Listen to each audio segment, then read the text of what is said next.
With skateboard videos being so advanced these days, newcomers to the sport don't really have a starting point. Transworld Skateboarding magazine thought it would be a good idea to make a video for skateboarders who are just getting started. A how-to video showing some of the fundamentals of skateboarding.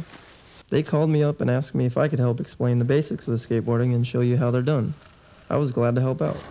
The tricks covered in this video will give you a solid foundation from which you can build, branch off, and progress on your own. My name is Jeremy Ray. I've been skating for about 13 years and I've been pro for around 5 years. I'm here today to help you guys learn the basics of skateboarding and to give you a starting point. Before we get started, Transworld has asked me to talk to you about safety. To help you avoid injuries, there are pads available at your local skate shop. You can get a helmet, knee pads, and elbow pads. These might come in handy when you're learning.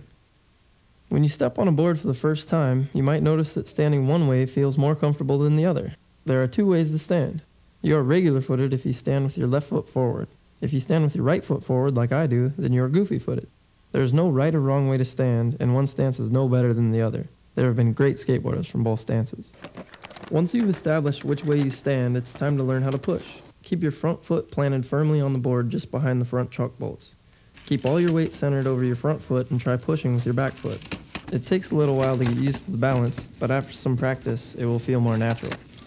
Once you've got a little speed going, put your back foot on. If you've never stood up on a skateboard before, it can be scary at first, but after a while you get familiar with how it feels to roll. Just cruise around and get comfortable on your board. Try turning from side to side by leaning one way then the other. Get used to the balance of everything and watch out for rocks and cracks.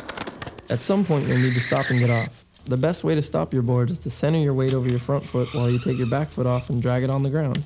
Learning this can be tricky at first, but just remember to keep your weight over your front foot and you'll do fine. If you've got all this down so far and you feel comfortable riding your skateboard, you're ready to take the next step. It's time to learn some tricks.